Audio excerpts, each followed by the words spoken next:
How to update Snapchat in iPhone. Hi everyone, welcome back to our channel App Guide. In today's video, I will simply guide you on how you can actually update the Snapchat app on your iPhone, so make sure to watch this video till the end. So in order to update the Snapchat app, maybe you're having some type of issues with the Snapchat application, or maybe you feel that you're being left out on some of its features and benefits. You might just want to update the app for no reason. To do this, all you have to do is simply open up your respective app store. Then you can see the search bar at the very top. In the search bar, you want to go ahead and then just type in Snapchat and then just click on the Snapchat button.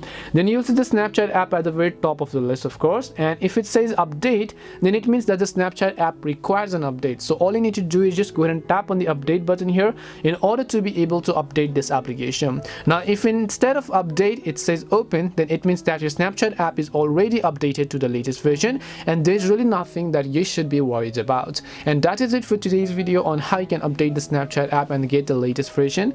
We hope the video was really helpful, and if it did help you, then make sure to leave a like and subscribe to our channel.